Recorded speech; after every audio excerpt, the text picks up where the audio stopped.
నమస్తే. నేను మీ Gopi. Welcome back to మనం టీవీ. ప్రస్తుతం మనతో పాటున్నారు మా పొలిటికల్ ఎడిటర్ కార్తీక్ ఉన్నారు. ఆయనతో మాట్లాడదాం. కార్తీక్ గారు నమస్తే అండి. నమస్తే గోపి.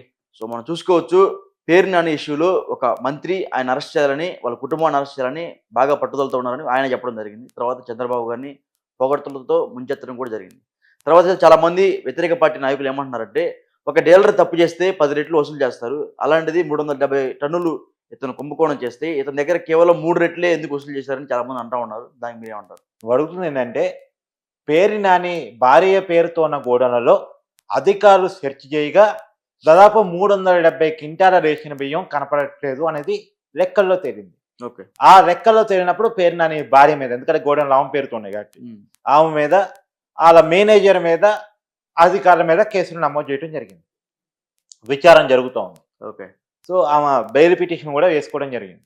సరే, ఏది ఏమైనా ఇప్పుడు బయట వస్తున్న డిమాండ్ ఏంటంటే, దీంట్లో ఇప్పటికే పేరు నాని ఫైన్ కింద కలెక్టర్కి 1,70,00,000 చెక్కుని పంపించడం జరిగింది.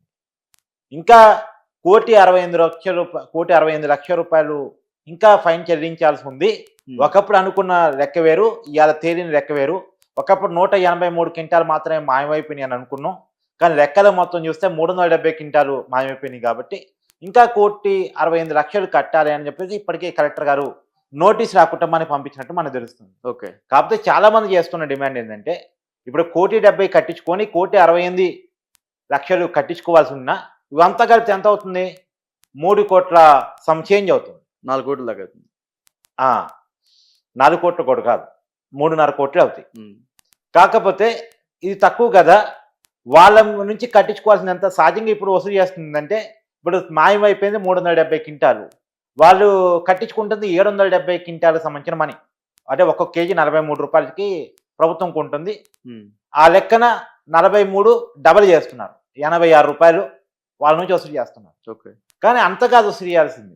అదే ఒక రేషన్ డీలర్ దగ్గర ఎట్నే బియ్యం మాయమైపోయి అధికారులు రెడ్ హ్యాండ్గా పట్టుకున్నారనుకో, వాళ్ళ దగ్గర నుంచి ఆ బియ్యం రేటుకి 10 రెట్లు ఎక్కువ వసూలు చేస్తున్నారు. మరి ఇప్పుడు 370 క్వింటాలు పేరు నాన్న దగ్గర మాయమైపోయినాయి కాబట్టి, ఇప్పుడు వీళ్ళు వసూలు చేస్తుంది 720 క్వింటాలు, అంటే డబల్ వసూలు చేస్తున్నారు. కాబట్టి 720 క్వింటాలు కాదు, 10 రెట్లు. 320 క్వింటాలకి 10 రెట్లు అంటే ఎంత? 3,200 క్వింటాల డబ్బు వసూలు చేయాలి. అవును. అంటే ఇప్పుడు వసూలు చేసే ఈ 3.5 కోట్లు కాదు, దీనికి 10 రెట్లు డబ్బులు వసూలు చేయాలి అనేది చాలా మంది చేస్తున్నారు డిమాండ్. ప్రధానంగా రేషన్ డీలర్లు చేస్తున్నారు ఈ డిమాండ్. మా దగ్గర ఒక న్యాయం, పేరు నానికి ఒక న్యాయం ఏంటి? తప్పు ఎవరు చేసినా తప్పే కదా. పేరు నాని తప్పు చేస్తే ఉప్పు ఎలా అవుతుంది? కాబట్టి పేరు నాని మీద ఖచ్చితమైనటువంటి చర్యలు తీసుకోవాలి అనేది. ఓకే. ఇప్పుడు ఇంతకీ ఈ బియ్యాన్ని ఏం చేస్తున్నాడు పేరు నాని? ఇక్కడి నుంచి, అంటే ఏదో సామెత ఉంటుంది కదా, అన్ని దారులు రోమ్ నగరానికి అని చెప్పేసి, అలానే ఈ బియ్యాన్ని కాకినాడ తరలించి, కాకినాడ పోర్టు ద్వారా విదేశాలకు తరలించి, అక్కడ 73 రూపాయలకి లేదా ఆ పైన రేటుకి అమ్ముకుంటున్నారు అనేది ఈ పంచ తేలుతున్నటువంటి పెద్ద కుంభకోణం. పవన్ కళ్యాణ్ గారు కాకినాడ పోర్టులో రేషన్ బియ్యం అక్రమంగా తరలిస్తుండగా రెడ్ హ్యాండ్గా పట్టుకొని షిప్ని సీజ్ చేయమని చెప్పేసి అధికారులు ఆదేశించారు కదా, గుర్తుందా నీకు ఆ సీను? ఎస్. ఆ సీన్కి అంటే అక్కడ తరలిస్తున్న బియ్యం అంతా వీళ్ళు మాయం చేస్తున్న బియ్యమే. పేరు నానిని మాయం చేస్తుందైనా, లేదు బుగ్గన రాజేంద్రనాథ్ మాయం చేస్తుందైనా, అన్ని వర్గాల్లో వైసీపీ ఎమ్మెల్యేలు గత 5 సంవత్సరాల కాలంలో మాయం చేసిందైనా ఇలాంటి బియ్యాన్నే. ఇప్పుడు కూటమి ప్రభుత్వం అధికారంలోకి వచ్చింది కాబట్టి అధికారులు తనిఖీ చేయడం ద్వారా పట్టుకున్నారు. కానీ గత 5 సంవత్సరాల కాలంలో ఎన్ని క్వింటాల బియ్యం మాయమైపోయినట్టు, ఎంత డబ్బు చేతులు మారినట్టు. ఇప్పుడు ఇంకొక విషయం కూడా, ఇప్పుడు ఏదైతే ఈ ₹1,00,00,000 అంటే 1,70,00,000 ఆల్రెడీ ఫైన్ కట్టాడు, 1,68,00,000 ఫైన్ కట్టాల్సినటువంటి అవసరం ఉందో, ఈ డబ్బు కూడా ఎన్నికల అఫిడవిట్లో చూపించిన డబ్బేనా, లేదంటే ఇంకే డబ్బు? దీని మీద కూడా ఈడీ ఎంక్వైరీ చేయాలి. ఒకటి, పేరు నాని ఇప్పుడు కనపడని బియ్యానికి 10 రెట్లు ఫైన్ కట్టాలి. ఇప్పుడు ఫైన్ కట్టిన డబ్బు ఎక్కడదో ఈడీ విచారించి చర్యలు తీసుకోవాలి. రెండోది, ఇంకొక మాట కూడా ఉంది. ఇప్పుడు ఫైనే, కేసే. ఫైన్ కడితే కేసు మాఫీ కాదు, ఫైన్ కనపడని బియ్యానికి కట్టినట్టు. కానీ బియ్యం కనపడకుండా ఎందుకు చేశాడు, ఎవరు చేశారు, అసలు ఏం జరిగింది అన్న దాని మీద కేసు నడవాల్సిందే, విచారణ జరగాల్సిందే, విచారణకి పేరు నాని భార్య హాజరు కావాల్సిందే. దానికి బాధ్యులు పేరు నాని కనుక అయితే, దానికి బాధ్యులు పేరు కిట్టు కనుక అయితే వాళ్ళ మీద చట్టపరమైన చర్యలు తీసుకోవాల్సిందే, ఆస్తి చేసి జైల్లో పెట్టాల్సిందే. ఫైన్ కట్టించుకుంటే కేసు మాఫీ అవుద్ది అనుకుంటే మాత్రం దాన్ని ఒప్పుకునేది లేదు అనేటువంటిది ఆంధ్రప్రదేశ్ పౌర సమాజం చేస్తున్నటువంటి డిమాండ్. ఓకే. పెద్ద ఎత్తున పేదవాళ్ళు తినే బియ్యాన్ని మాయం చేసి, పేదవాడికి ప్రభుత్వం ఇచ్చే బియ్యాన్ని మాయం చేసి, ప్రభుత్వ ఖజానాకు గండి కొట్టి బయట విదేశాలకు తరలించి పెద్ద ఎత్తున సొమ్ము చేసుకుంటున్నారు అంటే ఇది ఎంత కుంభకోణం, ఎలాంటి కుంభకోణం? దీని మీద నిజాలు బయటికి రావాలి, విచారణ జరగాలి, బలంగా జరగాలని చెప్పేసి కోరుకుంటుంది ఆంధ్రప్రదేశ్ పౌర సమాజం. ఇప్పుడు 3 డిమాండ్లు ఇక్కడ చాలా ప్రధానంగా నేను ఇందా చెప్పినట్టు.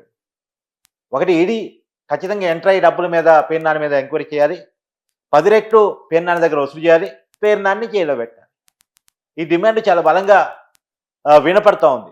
ఇంకోటి ఏంటంటే పేరు నానిన వాళ్ళ వైఫ్నా అంటే వాళ్ళ వైపు మీద సింపతి ప్రజల్లో ఉంది. ఎందుకంటే పేరుకి వాళ్ళ భార్య పేరుతో గొడవలు ఉంటాయి, కానీ పెత్తనం అంతా పేరు నానిది, పేరుని కిట్టుది కదా. ఇప్పుడు యాక్చువల్గా నువ్వు ఒక ఆస్తి కొన్నావు అనుకో గోపి, అది నీ పేరు మీద కాకుండా మీ ఇంట్లో వాళ్ళ మీద పేరు మీద పెట్టుకోవచ్చు కాక, కానీ మెయింటెన్స్ నీదే. మీ అమ్మ పేరు మీదో, మీ నాన్న పేరు మీదో, నీ ఇంట్లో ఇంకెవరి పేరు మీదో సెంటిమెంటల్గా పెట్టుకుంటారట. ఒక ఆస్తిని నాన్న పేరు మీద, అమ్మ పేరు మీద, భార్య పేరు మీద, పిల్లల పేరు మీద పెట్టుకుంటారు. కానీ పెత్తనం ఎవరిది? వాళ్ళ భార్య ఏమి గోడను మెయింటైన్ చేయట్లా, ఆ భార్య ఏమి రాజకీయాలను మెయింటైన్ చేయట్లా. మెయింటెనెన్స్ మొత్తం వ్యాపారాలైనా రాజకీయాలైనా పేరుని నానియో పేరుని కిట్టినో.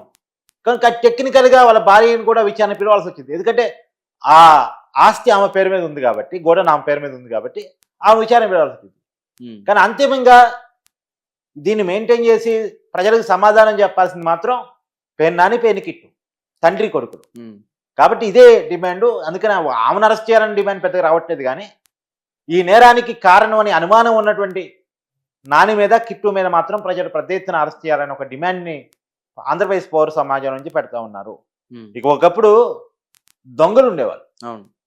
దొంగతనాల స్థాయి లెవెల్ పెరిగిన తర్వాత గజ దొంగలు అనేది వాళ్ళకి పేరు వచ్చింది. మళ్ళా ఆ దొంగతనాల లెవెల్ పెరిగిన తర్వాత గరానా దొంగలు పుట్టుకొచ్చారు.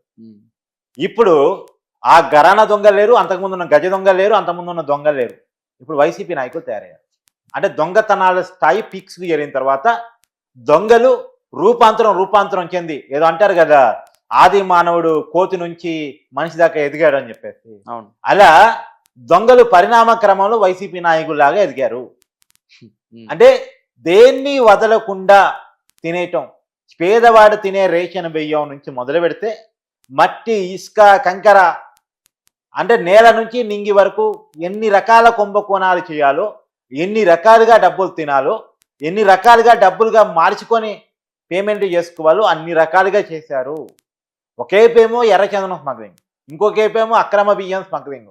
అంటే ఈ దేశంలో కుంభకోణాన్ని ఎన్ని రకాలుగా చేయొచ్చో చెప్పడానికి వైసీపీ నాయకులు ఒక ఎగ్జాంపుల్ అనేటువంటిది బయట నడుస్తున్న చర్చ. ఓకే, థ్యాంక్ యూ కార్తిక్ గారు. Thank you.